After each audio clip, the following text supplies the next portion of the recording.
Bienvenidos a una emisión histórica, especial, de las que ocasionalmente hacemos en Veraz, cuando las circunstancias del país ameritan que debamos refrescar la memoria de entrevistados y legados que hubo por parte de ellos en este programa.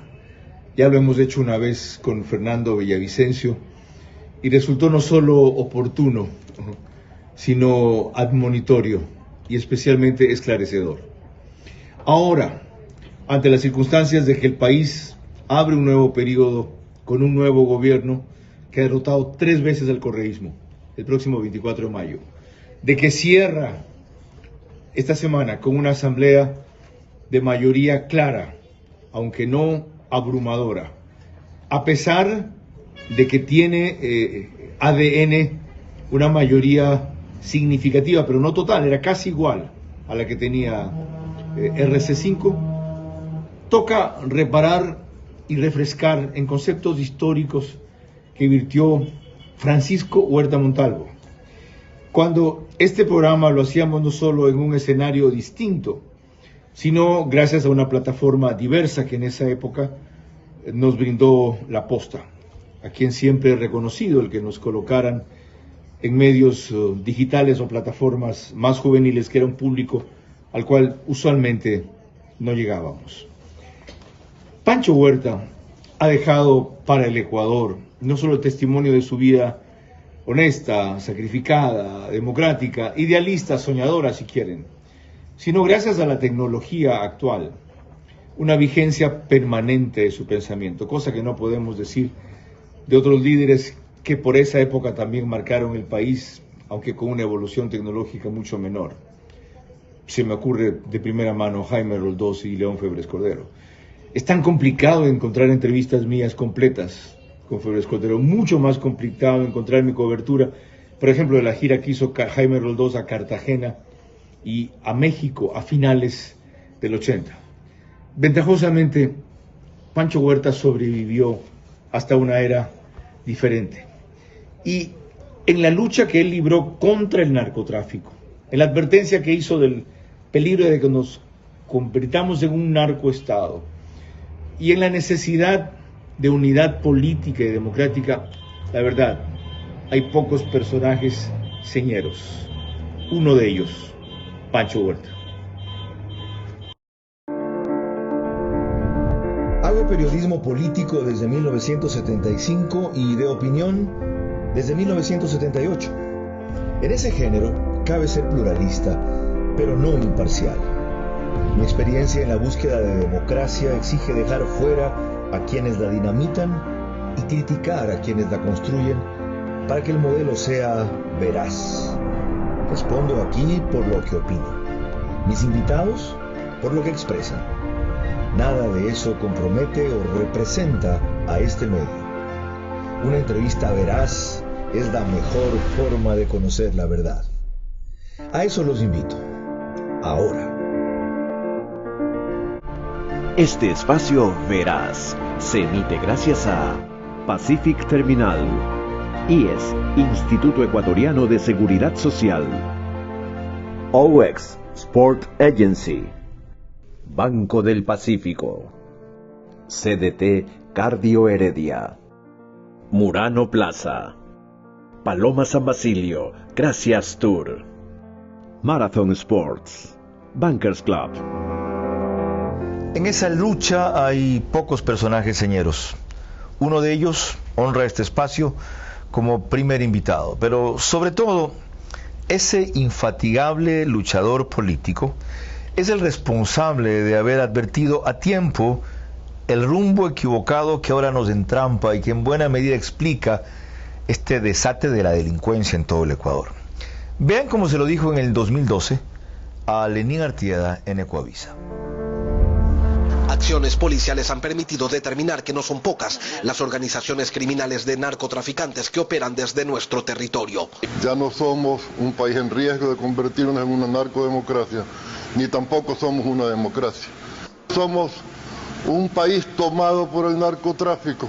En mayo del 2011, el director de la DEA para Sudamérica afirmó que Ecuador era la Naciones Unidas del crimen organizado.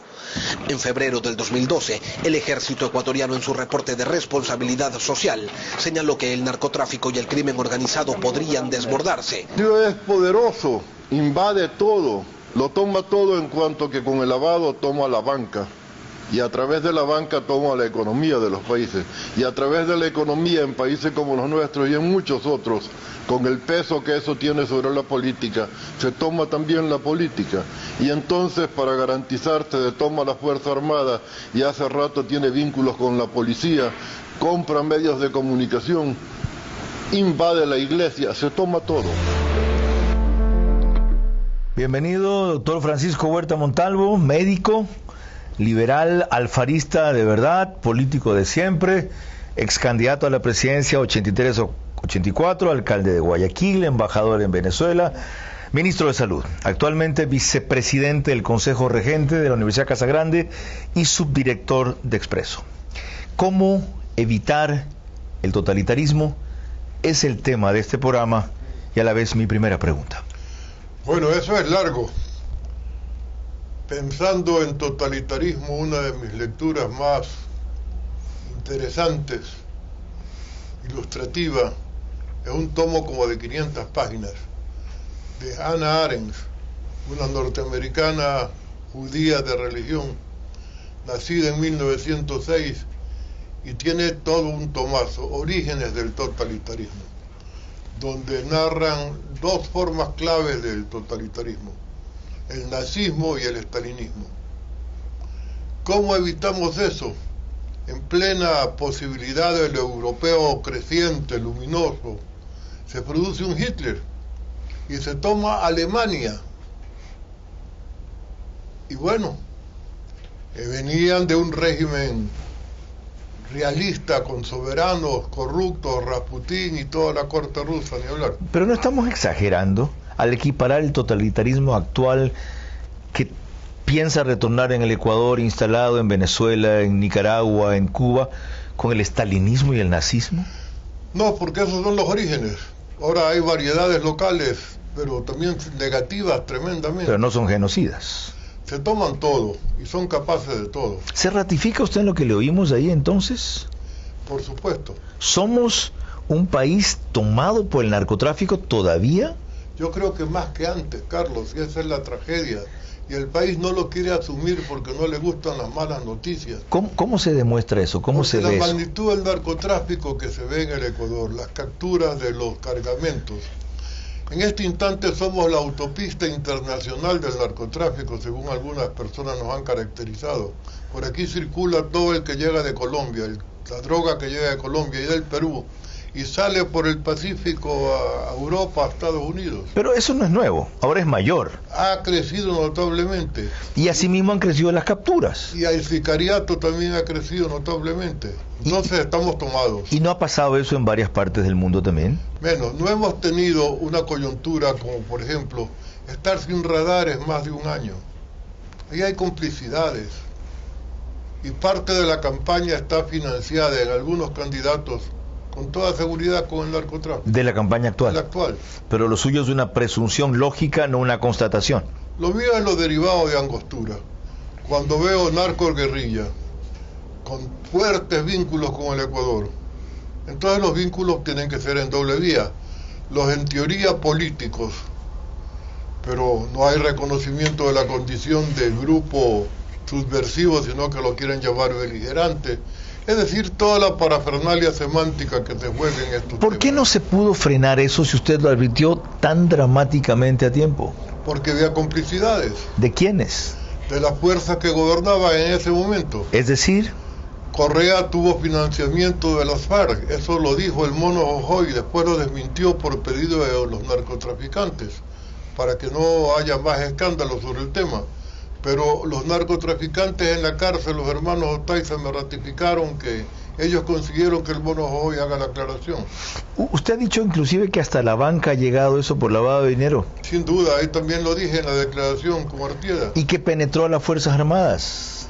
Hubo carros con droga conducidos por militares y por policías, ni hablar. Hubo droga escondida en la base de Manta hace unos pocos años. No, evidencia. Entonces estamos perdidos. O sea, si nos ha tomado el narcotráfico... Se ha tomado países más grandes como Colombia. Se ha tomado México. Lo de México es escandaloso. Tienen que negociar con el hijo del Chapo Guzmán para que no se tome algún pueblo de México. En el caso de Colombia, con una diferencia. A pesar de estar tomada por el narcotráfico, Colombia sigue creciendo. Colombia no ha roto su democracia. Colombia no ha caído en el socialismo del siglo XXI. Colombia resiste la penetración bolivariana de Venezuela, porque aquí fuimos vulnerables en cambio. Hay uno de los factores para evitar el totalitarismo que por supuesto tiene que estar en primer plano de la lista: educación. Nuestra educación ha decaído notablemente. Nuestra educación superior es motivo de fuertes críticas. Sobre todo en valores. Y también en la calidad de los contenidos. No solo los contenidos son obsoletos y mal planteados, sino que son obsoletos también en cuanto a la vigencia que tiene ese conocimiento ahora, versus innovación, que debería ser una siembra constante. Ok. El país no sale sin eso. Y hay quien considera que hay un segundo factor.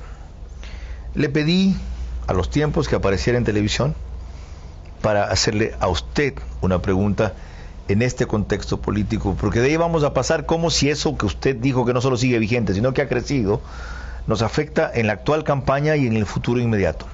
Mire, escuche a quien fue su candidato a la vicepresidencia de la República. Un fraternal saludo, estimado Francisco. ¿Crees tú que con partidos políticos democráticos, donde haya libertad interna, se puede evitar el totalitarismo? Ahí está la pregunta. ¿Qué le responde a Rodrigo Espinosa Bermeo? Tienes razón. Necesitamos partidos políticos democráticos. No tenemos ahora esa condición. ¿Ninguno? Ninguno en plenitud. Yo no conozco de... ninguno en plenitud. Sí. Un partido tiene que ser un corpus de formación ciudadana. Definitivamente. Ese rol a veces no lo cumple nadie en el Ecuador. Por eso digo que tenemos habitantes con cédula y no ciudadanos. Pancho, los partidos hacen primarias. Usted sabe cómo son esas primarias. Algunas impuestas por el líder, otras tienen en verdad un concurso. Pero no participa ni el 10% de la masa partidaria. Es decir, que estamos comprando firmas para hacer partidos. 2.50 la firma, por eso se repiten y por eso nulitan las actas en el Consejo Nacional Electoral. No le podemos apostar a los partidos, entonces, ¿a qué le apostamos? A la educación, insisto. Una. Pero todo el mundo, una sociedad educadora, tenemos que educar en la universidad, pero también en la casa y también en los partidos. ¿Cómo educamos en esta campaña? ¿Qué es lo inmediato? En esta campaña, ¿qué están diciendo los candidatos? Casi nada. De los sustantivos, casi nada. Comparaciones como eso de la niña que tiene que arreglarse, no puede ser eso el mecanismo para definir un comportamiento económico. Bueno, si bien Guillermo Lasso tuvo ese mismo dislate, también ha tenido una propuesta que a él le ha costado aceptar, que es autorizar bajo ciertas condiciones portar armas para enfrentar la ola de inseguridad, pero más que para enfrentarla, para que la gente pueda defenderse. Pero ¿será que estamos atacando las consecuencias, pero no las causas? Pero ahora sí, Nebot dijo eso, que por ahora hay que atacar los efectos, que no hay que olvidarse de las causas, pero el efecto no puede ser que la gente deje que la maten. Sin duda, pero portar armas es riesgoso también. La tenencia de armas puede ser más asumible. La diferencia es que la tengo en mi casa o la cargo. Porque si la cargo voy a disparar y va a haber muertos. Portar armas para quienes están en alto riesgo sin ser policías, guardias, camaroneros o ganaderos. Debería ser permitido caso por caso y que el permiso debe darlo las Fuerzas Armadas. ¿Alguna vez portó armas, Pancho? Sí, cuando estaba en campaña y teníamos amenazas. ¿Sirvió? En alguna ocasión tuvimos que disparar al aire y la gente dejó de dispararnos a nosotros de unos carros que pasaban. ¿No cumplen una función disuasiva en cierta medida entonces? Por supuesto que sí, por supuesto, ese es el rol. Ahora, usted habló de la causa, hablemos de la causa, pero de la causa también coyuntural. ¿Por qué este disparo de la delincuencia? Porque estamos llenos de hambre, entre otros factores. porque estamos dolarizados y eso facilita muchísimas cuestiones delincuenciales. Y porque estamos tomados por la mafia del narcotráfico, que tiene disputas de territorios, sicariatos, ejecuciones mandadas a hacer desde la cárcel. ¿Cómo rompemos este ciclo o es Perdóneme, que imposible? yo creo que hay otro factor para lo delincuencial. Una acción política para generar un estado de caos. ¿Cómo es para eso? dar la imagen de que el gobierno no sirve para nada, lo cual Ajá. no hace falta mostrarlo mucho. Qué bien que lo dijo. Pero si se incentiva un estado de descomposición que tiene manifestaciones de gran inseguridad, Ajá. ese gobierno queda peor. ¿Quién lo incentiva? Ya imaginamos quiénes, ¿no? Los que van a ser usufructuarios de ese caos. Para establecer que el gobierno de Moreno, habiendo sido malo o decepcionado, resultado en todo caso frustrante, es peor que el de ellos, cosa que no es. Definitivamente, y en temas de seguridad que ellos aparentemente, con otra condición de la economía, mantuvieron más o menos a buen recaudo. Pero fue durante el gobierno de ellos que el narcotráfico comienza a penetrar en el país. ¿Por qué un buen sector de electores hasta ahora no lo entiende así? Yo no le quiero echar toda la culpa al actual gobierno, pero se dice que el mejor jefe de campaña del correísmo es Moreno. ¿Y fue deliberado eso? No creo. Simplemente la coyuntura nacional cambió. Y la gente no entiende que la coyuntura cambió. Todavía no asumen el riesgo que tenemos en la economía, en la pandemia. ¿No es injusto acusar de eso a Moreno cuando el vicepresidente que le pusieron, Glass, está preso? Cuando la vicepresidenta que lo sucedió a Glass está condenada? Cuando Correa tiene sentencia ejecutoriada y orden de prisión. Pero hay otros pillos que no tienen ni la sombra de un juicio. Claro, usted quiere lo perfecto, pues. Lo No, perfecto yo es enemigo de lo quiero que bueno. la justicia sea total, no a dedo. Aquí en el Ecuador, En cualquier parte del mundo. ¿dónde es así? En cualquier parte A ver. donde la justicia, los países escandinavos tienen otro tipo de justicia. sin Bien duda. dicho. Bien. Y los países escandinavos no tienen casi pobreza. Los países escandinavos tienen lo que usted dice que falta, que es educación. Ahí están los factores, justamente. Eso es lo que tenemos que hacer. Pancho, Pero pues ¿cuánto estamos se- rompiendo el sistema, le estamos exigiendo demasiado. Me incluyo, estamos. No, estamos mal usando los recursos. Cuando hablo con empresarios y los induzco a mayor redistribución del ingreso, ellos se quejan de los altos costos que pagan en impuestos. Algunos me dijo que después de todos los pagos que hay que hacer, les queda del rédito de la venta del producto de que se trate 1 a 5%. Ujú. Yo le tuve que decir sí, pero no estás considerando tu sueldo, que también sale de los gastos y que es notablemente más alto que el que pagas a tus empleados. Se rió, aceptó. Pero la tragedia es que con esa plata, que es un fuerte ingreso de lo que recauda el fisco, más de la mitad se la roban o hacen obras que no tienen nada que ver con lo que hay que hacer. Y eso ha seguido ocurriendo en el actual gobierno también. A ver, usted El reparto de los hospitales es de este gobierno. en una ocasión anterior Sí, dijo que para contrarrestar y orientar problemáticas como esta, formaría una comisión ética nacional que en esta coyuntura sea una especie de auditoría moral, de una rectoría moral para el país. ¿Dónde está? en eso estamos trabajando. 3 meses están en eso. No, pero es que hemos derivado a una coyuntura que es lo peor que le puede ocurrir al país, que haya otro fraude electoral. Pues parte de la culpa es de ustedes, pues. 3 meses para armar una comisión que No, por la mail se comisión puede armar en está- una semana. La comisión está armada. ¿Y dónde está que no se pronuncia? Hemos derivado a un tribunal electoral, una especie de contraloría electoral. Ya sale este jueves, Claro, 3 meses después. a toda velocidad. ¿Qué toda velocidad? Llevan Si 4 las elecciones se vienen en un menos de un mes. Con la pandemia no es fácil hacer cosas. Yo no puedo invitar todos los días, si quisiera de paso, Sí. a Pancho Huerta para que todos los días oriente el país. La comisión debería multiplicar lo que usted está haciendo aquí. Vamos despacio, no queremos un protagonismo, sino acción. ¿Qué es lo que hemos hecho? ¿A usted le preocupa que alguien diga que quiere protagonismo a los 80 años? No, que yo crea en que estoy haciendo... Que piensen lo que quieren. Por supuesto. ¿Ya? No se trata de eso, se trata de orientar a la República en serio. Y tenemos que tener elementos de juicio reales. No los en este tienen. instante hemos conversado con la gente vinculada al Consejo Nacional Electoral para saber por dónde van las cosas. No, usted ya dijo por dónde van las cosas. Pero es que usted dijo que nos encaminamos a un posible fraude electoral. No, hay otras preocupaciones. La pandemia no es como para jugar con elecciones. Ese puede ser otro gran factor de contaminación. Ok. Estamos viendo si ¿Se refiere a contaminación de salud o contaminación moral? Ambas. Contaminación de fondos por la campaña, y el votante puede enfermarse cuando va a votar. Bueno, eso lo vamos a retomar enseguida. Antes no me dejé con una curiosidad. Cuando yo le decía cómo combatir el mal que comenzamos tratando aquí, que usted advirtió al del narcotráfico, del narcotráfico como una parte de eso. Sí. ¿No cree que la medida ideal es despenalizar el consumo de drogas? Yo lo he planteado, pero es difícil que en el Ecuador eso se asuma, porque hay mucha gasmoñería. La gente no quiere enfrentar los temas a fondo, sino que calcula cuántos votos gano, cuántos votos pierdo. Y así no puede ser. Lo veo muy fatalista, Pancho. No, lo que tengo es pesimismo. Lo veo muy pesimista. Okay.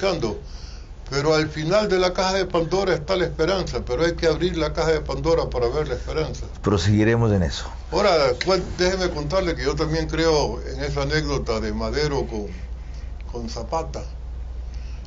Madero le decía, Emiliano, hay que tener esperanza. Y Zapata le contestó, sí, señor presidente, pero las tortillas se hacen de maíz, no de esperanza. Dos próceres mexicanos. Y válida la referencia. Volvemos enseguida con Pancho Huerta y su testimonio más que sus respuestas respecto a un mal que se puede venir y es peor que el que estamos soportando ya, porque es el sustento para que se impregne y no se vaya más, el totalitarismo.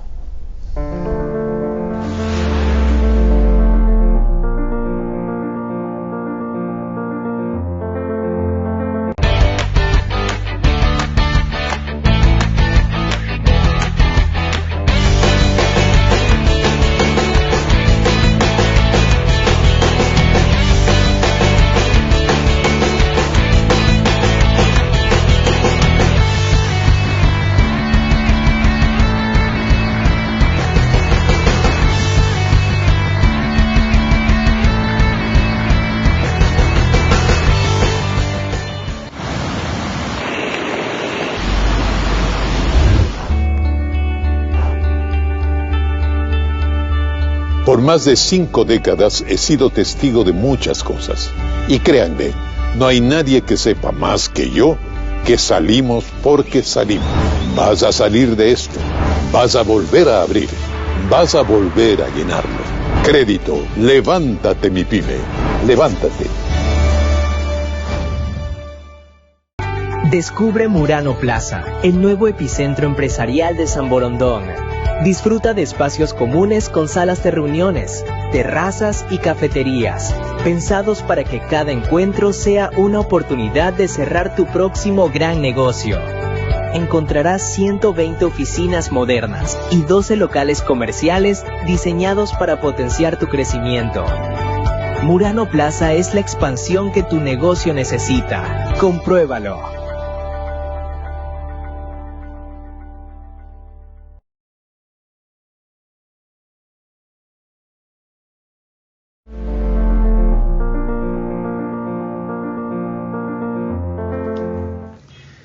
Para proseguir, quiero recordarles siempre que nos pueden seguir en YouTube o Facebook de Vera a su manera. Estamos en las dos mayores carreras del país, Extinto de Cable, que es canal 15 de Vito TVO o 709 si prefieren alta definición. En DirecTV el canal es 194, corresponde a Manavisión, señal abierta solo en Manaví, canal 9. En Estados Unidos salimos por Macro Digital, que también nos pone en España a través de Hispasat y en Ecuador en múltiples jurisdicciones. Loja, Santa Elena, Santo Domingo, Los Áchilas, Cumbayá, Chincha, Galápagos especialmente. En radio, las dos mayores de cobertura del país, Caravana 750 AM y Di Blue 88.9 FM. En fines de semanas, en que como ahora juega la Liga Pro, decimos después del fútbol. El reprise solo es en Caravana, 90.3 FM. En Imbabura, solo es Caravana, 90.3 FM, porque allá no llega Di Blue. Y el reprise solo es en Ambato, Extrema, 92.5 FM. Los domingos, 20 horas, para Tungurahua y Cotopaxi. Aclarado esto, volvamos a lo de Pancho Huerta. Él tenía claro algo que estamos ya sufriendo por esta época y combatiendo todavía y resistiendo desde luego. Cómo el socialismo del siglo XXI influía en las elecciones de Latinoamérica y también lo que buscaban, yo diría, siguen buscando hacer en el Ecuador. Estamos hablando con Pancho Huerta sobre un tema crucial, cómo evitar el totalitarismo. Y muchas de esas respuestas las ha dado ya en la parte anterior, pero nos dejó enganchado con una preocupación, la electoral. ¿Por qué? Desarróllela esa. Es clave que respeten la voluntad popular para que se pueda hablar de democracia. México hizo su revolución con el eslogan sufragio libre, no reelección. En América Latina tenemos demasiada manipulación electoral y ahora con los medios electrónicos es más difícil controlarla. Pero podemos tener certeza de que ha habido con los apagones la posibilidad de grandes fraudes en toda América Latina. Esas manifestaciones de masivas victorias del socialismo del siglo XXI son sospechosas, algunas de ellas. No puede ser que pueblos que están sometidos a lo que están siendo sometidos respondan electoralmente a favor de quien los somete. Entonces eso se explica con fraude. Sí puede ser, porque los gobiernos que lo sucedieron fueron peores que los malos que lo antecedieron. El kirchnerismo está volviendo en Argentina, Evo Morales triunfó con su candidato en Bolivia, aquí alguien que no se pensaba tiene 22, 23% y nadie sabe cómo se llama, pero sí sabe que es el candidato de Correa. Sí, no hay causa única, decíamos antes, pero también dijimos que Moreno era el jefe de campaña. Bueno, pero Correa. Moreno en cierta forma era parte de lo mismo. En Argentina no, Macri era el relevo, la diferencia y no lo fue. Desgraciadamente ahí hay factores que no tienen moneda para manejar como es debido. Uno hace un superendeudamiento, el otro modifica todo y ahorita están con... En Bolivia Yanín Añez se equivocó. Yo creo que en Bolivia la situación la propició la señora interina. Ella, inclusive un rato queriendo lanzarse a la presidencia. Fue el mejor que podían haber puesto. Ellos, porque fue el ministro de Finanzas de Evo Morales. Ok, ya. Volvamos a lo nuestro. Esas preocupaciones sobre lo electoral han estado vigentes siempre. ¿Se acuerda del Tribunal de la Mano Negra? Claro. Bueno, usted y yo somos de esa generación. Los que nos están viendo no saben de qué diablo estamos hablando con el Tribunal de la Mano Negra. Siempre que hay elecciones hay la misma preocupación recurrente. ¿Qué es lo grave ahora? Que el fraude puede ser electrónico y es más difícil de detectar y de frenar. A la vez, Pancho, con quienes hicieron trampa siempre en las elecciones, ahora les vamos a dar la oportunidad de esa ley que ellos dejaron para perjudicar a otros, ser favorable a ellos. ¿Cómo se maneja la ley cuando no conviene tenerla? Hay que derogarla, pero si está vigente hay que utilizarla. ¿Y no hay un principio superior a la legalidad que es la justicia? La justicia aquí debería ser hace rato, yo lo propicié pero no tuve éxito, un interinazgo para que haya un gobierno de transición que tenga la energía para tomar las definiciones que hacen falta y luego reordenar a la República, tratar de avanzar en democracia. Cierto, que sea lo que Moreno debió ser y no pudo ser. Ahí está. Y sea lo que el próximo debería ser, pero no va a ser, porque pensará en su gobernabilidad y en la sucesión. Y con otra categoría, el próximo debe ser transitorio y de unidad nacional. Nadie puede solo resolver toda la crisis. Sea quien gane. Sea quien gane, debería llamar a un gran gobierno de concertación. Sigamos en esta coyuntura.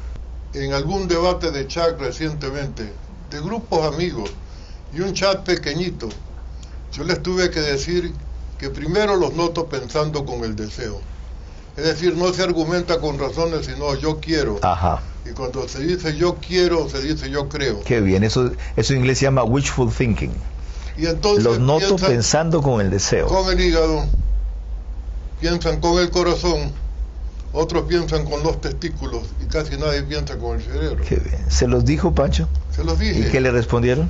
No me respondieron.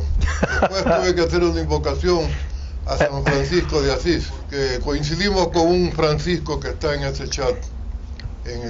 ¿Y cuál fue su invocación a San Francisco de Asís? Que los franciscos parece que tenemos una tendencia a buscar la conciliación, aunque a ratos el Papa me hace dudar. Y a propósito de lo que ha dicho Pancho Huerta, yo les pedí a ustedes a través de mi cuenta de Twitter que le plantearan preguntas. Vamos con 4 que son muy pertinentes en este momento. El usuario, que se identifica como Juan de Oca, le pregunta: ¿por qué la masonería ecuatoriana no actuó en contra de la dictadura de Correa y sigue callada ante la corrupción? No, la hemos combatido. Uno de nuestros mayores líderes, recientemente fallecido, Jorge Rodríguez, estuvo haciendo un enorme y gran trabajo en la Comisión Anticorrupción. Como ciudadano sí, pero como masonería no ha habido un pronunciamiento conjunto. Nosotros nunca actuamos como orden, porque entonces pondríamos la unidad interna en riesgo, porque hay distintas maneras de entender ciertas cosas. Pero estamos preparados para salir a actuar como personas. Edgar Escobar Villegas le pregunta: ¿hasta cuándo sus respuestas ambivalentes que confunde a parte del electorado? Hasta que yo me lo permita. Si él las considera ambivalentes, yo no tengo mucho que modificar. Olger Suárez Valles, en cambio, le dice: un gobierno donde imperen los recursos tecnológicos de inteligencia artificial para eliminar burocracia y corrupción se puede implementar en el Ecuador actual, y cómo desmantelar las mini mafias que son municipios y prefecturas. No hay tal, eso es un sistema administrativo que no puede centralizarlo todo. Los municipios son la esencia de la libertad, decía Martí, y yo creo permanentemente en eso.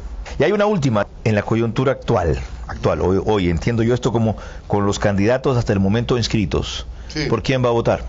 Todavía no tengo definido el voto. ¿Es parte del 42%?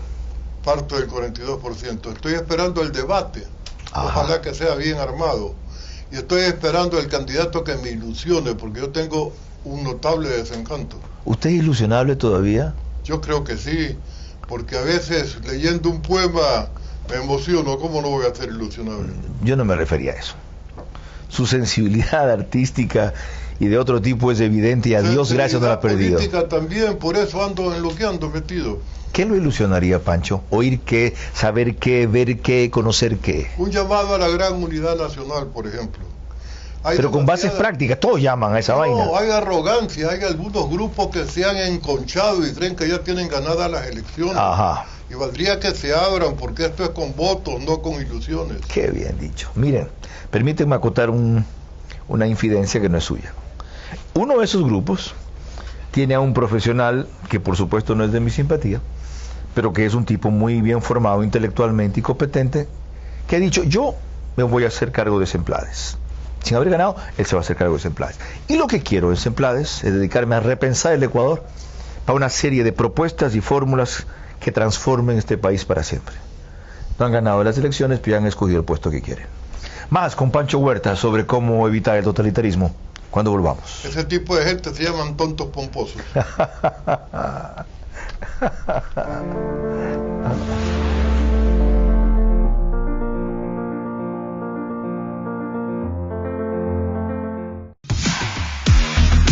¿Vives en el exterior y quieres afiliarte al IES?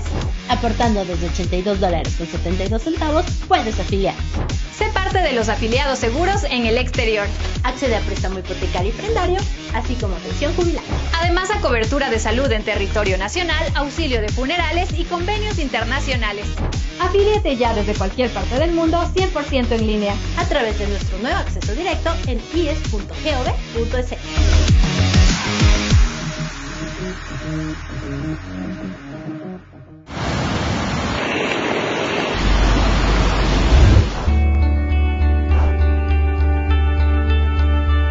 Por más de 5 décadas he sido testigo de muchas cosas. Y créanme, no hay nadie que sepa más que yo que salimos porque salimos. Vas a salir de esto.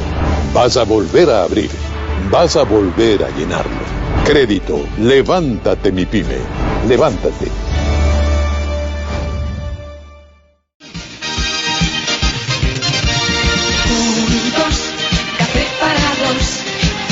Cigarrillo a medias, juntos, cualquier situación, de broma entre las cosas serias, el mundo entre dos, diciendo los problemas adiós.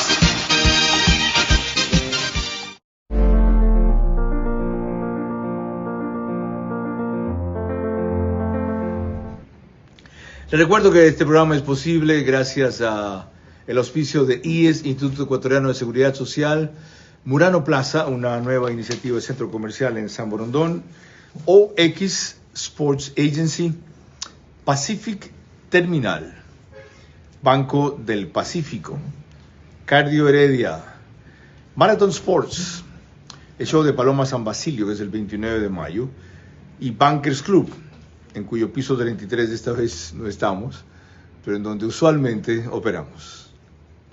Proseguimos esta recapitulación histórica que estamos haciendo de conceptos de Pancho Huerta hace 6 años, 5 años, y que tienen plena vigencia ahora que por fin comienza una etapa, esperamos, de continuidad democrática del Ecuador. En ese entonces, gobierno del Lenín Moreno con mucho sobresalto terminaba, vinimos al gobierno de Lazo, que esperamos que lo mínimo que durara fueron 4 años, duró 2 años y medio. Acabamos un periodo de transición de 1 año y medio, y los temas que tratamos entonces con Pancho Huerta siguen vigentes, porque en este periodo no se han abordado cuestiones estructurales que sí deberían hacerse en los próximos 4 años. Por ejemplo, lo que tiene que ver con la economía, el reclamo permanente que sigue vigente de políticas de Estado vigente, y si puede existir una dolarización amigable o una desdolarización amigable, sueño al cual no han renunciado todavía, aunque lo han acallado por ahora los enemigos constantes de la democracia, que son los del socialismo del siglo XXI. Pancho Huerta absolvió ese y otros temas así. Hemos hablado de mucho y falta precisar poco. Empecemos con lo último. Usted dijo que espera para ilusionarse en pronunciarse por un candidato o inclinarse por uno.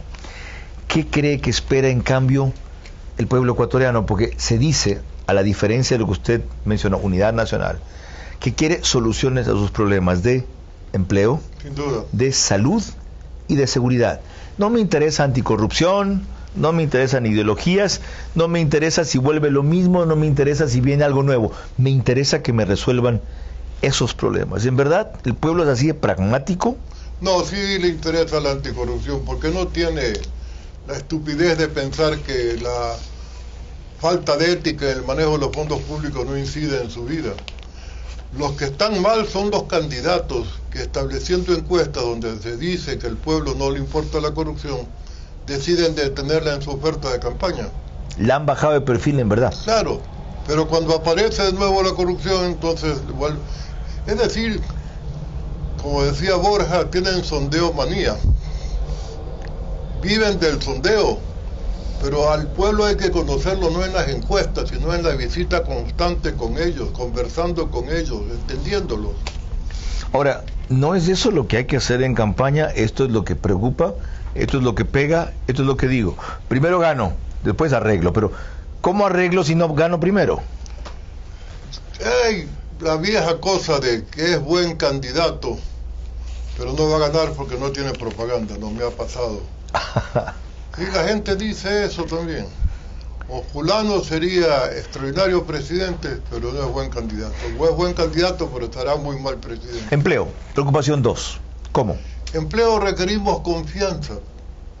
Confianza en que hay una legislación que permanece. La frase es vieja frase de los empresarios. ¿Cómo quieren que cabalguemos si nos cambian de caballo a mitad de camino? Y tienen razón, pues. Ahora, ¿eso es posible todavía con este gobierno o resignamos los últimos 6 meses? Ya más no se puede hacer, más no se le puede pedir. Se puede hacer gran daño en estos últimos 6 meses. Exactamente. No haciendo qué o haciendo qué. Las medidas antirrecesivas no se han tomado. Estamos viviendo solo de crédito y más crédito, endeudamiento monstruoso. Y la aplicación del gasto público no tiene una definición que garantice el buen uso de esos recursos, por los que vamos a tener que pagar. ¿No cree que Mauricio Pozo es una esperanza? Yo pienso que él se corre grave riesgo en su fama de economista y es patriótico su gesto, pero no lo veo tomando las medidas que su presencia debería sugerir. Yo tampoco. ¿Cómo cuáles? Reducción de recursos humanos. A mí me da pena que la gente pierda sus empleos, pero la mayor parte de una cierta burocracia pública puede tener otras fuentes de ingresos. Con seguridad, la mayor parte de ellos tienen casa propia. Pero tenemos que rescatar la economía. Cuando yo era candidato nos tocó devaluar. ¿Y qué más nos quedaba? Bueno, entramos en el tema que me interesaba. ¿Se puede hablar de una desdolarización amigable? No hay tal, no hay tal. A mí no me gusta haber perdido autonomía monetaria. Me da vergüenza que la Constitución decía que nuestra moneda era el sucre cuando todavía estaba el dólar. Pero hacia allá va el mundo, a monedas únicas como la Comunidad Europea. Y la otra preocupación era seguridad. Salud, empleo, seguridad. Hablamos un poco de eso al comenzar el análisis a propósito de la coyuntura del narcotráfico y de una serie de medidas puntuales. El problema es que se identifica en una crisis de seguridad las causas estructurales, y como son lentas y remotas, nunca se las ataca por lo coyuntural. Y el problema es que lo coyuntural se resuelve y pasado el mes se olvida.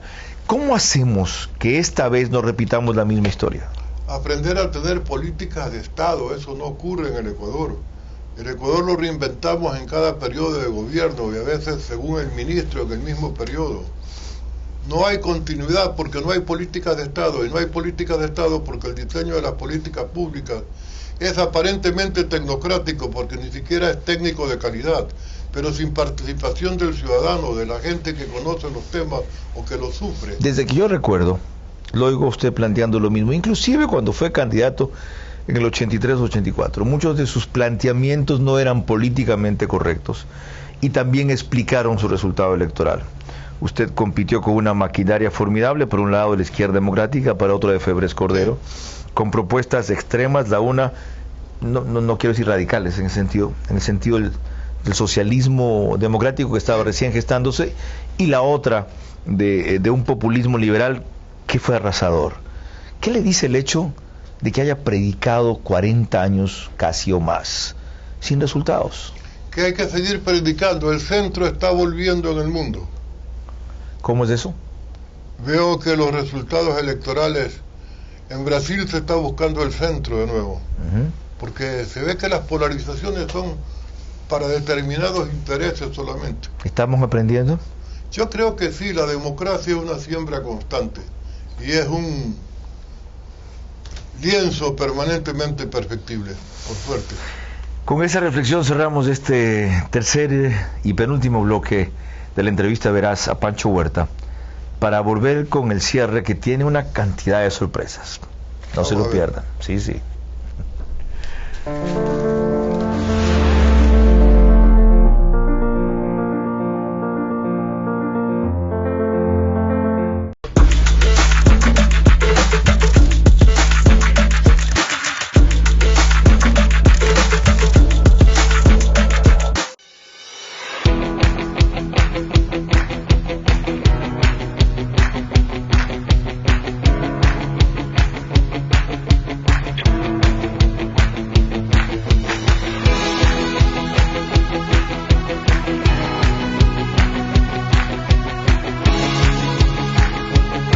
Gracias a Cardio Heredia por formar parte de mi preparación física y ayudarme a mantener mi nivel óptimo, mejorando mi capacidad cardiovascular para mi próxima pelea representando al Ecuador.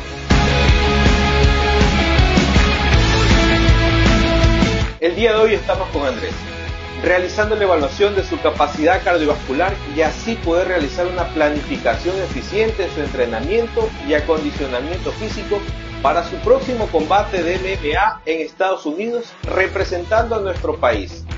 Cardio Heredia, siempre apoyando al deporte ecuatoriano. A las 22 horas. El tema de la constituyente, una nueva elección para decir hagamos la constituyente ahora ya en estos días. Eso más bien va a frenar la inversión. De lunes a viernes y domingos. Creo que si los correístas no tienen nada que esconder y no son parte de ningún acto delictivo, tienen que apoyar esto. Entrevistas que hacen historia. Arcom es quien verifica si una concesión está con un permiso de remediación ambiental en realidad explotando. Y preguntas que abren caminos. ¿Qué expectativas tiene usted que uno de los asambleístas que podría actuar por el correísmo es nada menos que Santiago Díaz Asque, el que comandaba el grupo de Popeyes encargados de dar palizas. Vera a su manera. Lunes a viernes y domingos a las 22 horas. Por Facebook y YouTube. RTU. Radio Sucesos 101.7 FM. Vito TVO, Extreme Canal 15 y 709 HD. Manavisión Canal 9, Manaví DirecTV 194. Radio Centro 101.3 FM.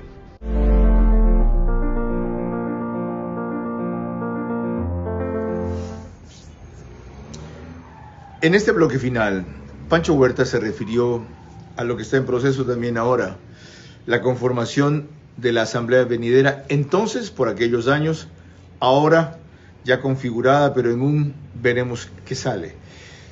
A la conformación de las Cortes, la actual sigue inconclusa, le faltan 11 jueces a la Corte Nacional, ya está armada solamente la Corte Constitucional. Y una cosa hermosa respondió a una pregunta de su hijo Eloy, así como a muchas o varias mías, de manera corta y directa, en un ida y vuelta, en un ping-pong de conversación que por entonces caracterizaba el programa. Recordar hoy lo que nos dijo se vuelve tan histórico como conmovedor. Podría preguntar de otros temas, pero prefiero profundizar en los que ya hemos tratado, porque pueden existir algunos cabos sueltos. Entre los que más me preocupan está lo del Consejo Nacional Electoral. Estamos con un cuestionamiento horrendo de toda la institucionalidad. Con la Asamblea pasa lo mismo. Pero ya tenemos que acostumbrarnos a vivir con lo que tenemos. ¿Falta poco para que se vayan? Sin consolarnos. Ya, sí. Qué bueno que tocó la Asamblea. ¿Qué debe hacer la Asamblea para lavarse un poco la cara estos últimos 6 meses? Terminar lo más pronto posible. ¿Qué es? No más. Mayo 20. No hay detergente para lavarla. Pero tiene cosas que cumplir, nos guste o no. Algunas leyes de las cuales depende que... Extensión de dominio. Esa. Pero ¿cómo van a hacer los legisladores para ponerse en riesgo? Suspendiendo. Eso es. Van a ser los primeros sujetos ¿Por qué no auditados. hay una ley que legisle sobre delito político? Esa figura no existe. Ok. Los legisladores van a ser los primeros delincuentes penados por esa ley. Pero lo grave, en cuanto a la otra, la ley anticorrupción, es que si no se despachan rápido, el camino que tomó el gobierno, que ya es irreversible, financieramente no se agilita, no vienen los fondos del FMI. Sí. Y ahí nos quedamos hasta sin elecciones, ya no por la pandemia, sino por circulante para llevarlas adelante. Es decir, la tragedia del Ecuador de estos días es que vivimos una serie de contradicciones ridículas. Es como para escribir una novela tragicómica. Es macondiano. ¿Como cuáles, por ejemplo? Por ejemplo, con este observatorio ciudadano de control electoral, no faltó quien plantee en el grupo que vayamos a la comisión esta de participación ciudadana y control social. Y yo le dije, pero ¿cómo voy a ir a inscribir a este grupo si yo soy de los que firmó para que desaparezca ese grupo? Entonces, ¿cómo la voy a convalidar? Correcto. Pero por el estilo, esa comisión ha planteado ahora un proyecto anticorrupción en el Congreso que tiene que desaparecerla. Entonces, ¿quién entiende esto? A la Asamblea le toca también fiscalizar en el periodo que les queda. Por supuesto. ¿Cero fiscalización o cambiar las prioridades? La prioridad de fiscalización se dio rápidamente contra Romo, pero la fiscalizan por tener uso de gas lacrimógeno fuera de fecha y no por las razones reales que debió haber sido. Mientras ahora, en cambio, se exige mano dura a la policía, ¿ya? Cuando la mano enérgica que empleó con extremos o errores como ese, que fueron casos aislados, es condenada. En verdad, es una cuestión de contradicciones. Y se dio lugar a que queremos la paz de la República, pero cuando se reprime unas manifestaciones que le generan un vandalismo, todo el mundo reclama los derechos humanos. En el caso del concurso para jueces de la Corte, se retomó. Hay quienes dicen que debe anularse, hay quienes dicen que tiene que proseguir. Yo he conversado con algunos jueces, me han dado las mejores razones para decir que todo está muy bien, pero las razones de lo que se percibe en la opinión pública también tienen que ser tomadas en cuenta. Hay exceso de suspicacia. ¿Cómo se combate eso? Con exceso de transparencia. Pero Hay errores como mandar una circular con unas calificaciones teóricas. Exacto. Y da lugar a la sospecha. Y decir que hay mails ficticios o que por climatización se tuvo... Ahora, con esa sospecha, ¿cabe que siga el concurso o no? Debería hacerse uno nuevo para despejar toda duda. No queda alternativa. Bueno, ahora, absueltas de esas inquietudes, hay alguien que le quiere hacer una pregunta. Y es alguien a quien usted va a identificar fácilmente. Hola, padre. Sorpresa. A mí también me sorprendieron cuando me contactaron con esta propuesta de que te haga una pregunta sin avisarte para que la respondas en una entrevista con Carlos Vera. Pero bueno, agradezco y aprovecho el momento para preguntarte algo que me interesa saber, ya que a mí me consta que tú estudiaste medicina en la universidad y nunca la ejerciste. Quisiera saber qué pasó o qué fue lo que te motivó a ti a que persigas una vocación política. Así que, cuéntame, padre. Un abrazo, Carlos, padre, gracias por la oportunidad. Que les vaya muy bien. Allí está, Eloy Huerta Ponce, ¿no? Sí, señor. Su hijo, contéstele. Francisco Eloy sabe, se ha olvidado, porque he hablado bastante de ese tema, porque mucha gente me lo ha cuestionado, ¿no? Incluso algunos profesores míos me dijeron, pero Pancho, si tú puedes ser un gran médico, ¿por qué dejas esto? Cuando estaba yo en segundo o tercer año de medicina, muy aplicado, muy de buena memoria, desarrollada con el estudio de la anatomía, comienzo a ir a los hospitales y en el hospital veo casos increíbles de anemia, como decíamos en medicina, que no están en los libros. Con menos de 1 millón de glóbulos rojos uno está muerto. Pero allí llegaban en hamaca porque ya no podían caminar, con una superanemia, con todo un zoológico adentro, todo tipo de parásitos, grandes, chicos, largos, medianos. Allí aprendí una lección para la política. Cuando se tratan las parasitosis, primero hay que salir de los parásitos grandes, porque si se tratan los chicos se agitan los grandes y pueden producir trastornos.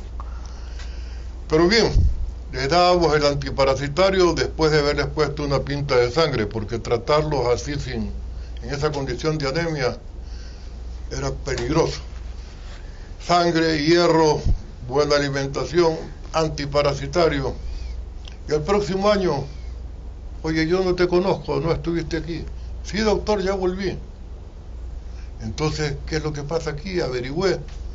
Pasa que no usan calzado, que no hay disposición discreta, que no hay alcantarillado. Entonces eso no lo íbamos a resolver nunca desde la condición de médico. Ahí me orienté a salud pública y vi que mi destino era política. Porque solo desde la política se podía dotar de alcantarillado, agua potable. Y ha sido mi tema, por eso fui ministro de Salud, aunque la gente diga que fue mi más grande error político. ¿Queda a juicio usted si hizo o no lo correcto, Pancho Huerta? Para mí sí, lo volvería a hacer. Otra vez. Ya que entramos en eso, ¿de qué se arrepiente? De no haber sido lo suficientemente cordial con Rodrigo Espinosa, ahora que escuché más o menos lo que preguntaba. ¿Qué volvería a hacer? ¿Qué volvería a hacer? Entomólogo me gustaría volver a hacer. El que estudia los insectos, ¿verdad? Sí. ¿Hasta cuándo quiere vivir? Hasta que Dios quiera, como dicen los cristianos. ¿Número de nietos que quiere tener? No tengo ninguno todavía y me gusta no ser abuelo. Le gusta no ser abuelo. ¿Qué pondrían en su lápida? No tengo idea de muerte todavía como para pensar en mi lápida, pero podría ser simple, aquí nace un ciudadano. ¿Por qué sigue en Expreso? ¿Por qué sigue en Expreso? ¿Por qué sigo? Porque me gusta decir y creo que hay una hermosa posibilidad de decir con libertad. ¿Qué le ha dado la universidad? Creo que, perdóname hacer una cuña de Expreso, pero es uno de los diarios que mejor está cumpliendo con su rol. Es extraordinaria su redireccionamiento en los últimos años. Y usted tiene un aporte importante a eso. Galo Martínez Leisquer otro y Galo Martínez padre la inspiración. Me place decirlo también. Pero hay un grupo serio de periodismo que lo hay. Y duro. ¿Qué le ha dado la universidad? La universidad tiene el problema de todas las universidades públicas en estos días con las deudas que el Estado le mantiene. Por suerte ya han pagado un segmento. Los padres de familia con la crisis están atrasados y eso nos da dificultades económicas. ¿Volvería a ser embajador en algún país? Es un cargo hermoso si se lo desempeña con entusiasmo. Básicamente para difusión cultural, para hacer negocios entre los países y para, como en el caso de lo que hice en Naciones Unidas, poder expresar algunas cosas que parece donde todo está ya dicho, pero siempre hay algo nuevo que decir. ¿Qué piensa mientras se hace diálisis? ¿Perdón? ¿Qué piensa mientras se hace diálisis? Escucho programas de radio. ¿Cuántas veces por semana? 3 veces por semana. Felizmente descubrí a Andrés Carrión. Andrés, la hora 25. Hace de 4 a 7.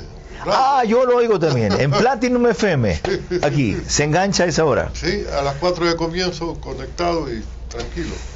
¿Ama Pancho? ¿Ama? Por supuesto. ¿Sí? ¿Odia? No, ese sentimiento es demasiado grande para estarlo despreciando. ¿Desprecia? Tampoco, no, la condición humana ni nadie. ¿Perdona? En eso es un poco más complicada la cosa porque aborrezco a alguna gente, ¿no? Aborrezco. La gente que le hace daño al país no la puedo perdonar. Ok, para concluir, de todo lo que ha dicho, ¿hay algo que no estuvo claro que quisiera precisar? La justificación de por qué en 3 meses no hemos avanzado en la coalición ética política. Le llegó, ¿no? Se quedó picado, ¿no? No hubo descuido, pero hay que reconocer que no todo depende es que yo de usted, discúlpeme, pero usted espero más. Quizá. Yo también... Disculpe la presión. No, me exijo más de lo que debo. Al rato me siento cansado. Sí. Quisiera tener tiempo para mí mismo. Sí. Ahora estoy releyendo Historia de Maita de Vargas Llosa. Formidable. Pero a veces tengo que preparar esta entrevista, por ejemplo, y leer de nuevo. Y la última, ¿qué quiere machacar, reiterar o rectificar de lo que ha dicho aquí? Yo quisiera que los candidatos se pongan las pilas y piensen que esta no es una jornada electoral cualquiera, que aquí no se trata de ganar o perder, sino del destino de la República. La República está con múltiples amenazas y tenemos unas Fuerzas Armadas que se han vuelto indolentes, no sé qué pasa, no en términos de que no reaccionan frente a lo electoral, pero frente a los riesgos. Deberían declarar traidores a la patria y darles el tratamiento merecido a los traidores a la patria. Con eso cerramos, porque usted justamente ha sido lo contrario, un patriota. Me place decírselo por segunda vez, cara a cara. Esta entrevista ha sido también un homenaje y un tributo a su trayectoria, y la mejor forma en que yo creo que podía abrir... Espero que haya otra. No será la última, Dios no quiera. Y la mejor forma en que yo creo que podría abrir esta nueva etapa de Veraz en la Posta. Hubo muchas opciones, algunas se esquivaron, hubo otras que no quise considerar, y sobre todo, ninguna espectacular, escandalosa, coyuntural, quise poner para retomar este ciclo de entrevistas. Quise entrevistar y he entrevistado a un hombre que es un faro en este país y cuya luz sigue irradiando todavía. Esa es mi mejor entrega para ustedes al volver en estos encuentros de los domingos. Hasta la próxima semana, entonces. Dios mediante, si ustedes no callan y vencen el miedo, para que ser valiente no salga tan caro y ser cobarde no valga la pena. Déjeme desearle éxito, Carlos. Gracias, Pancho. Merece. Gracias, Pancho. Hemos comenzado con eso.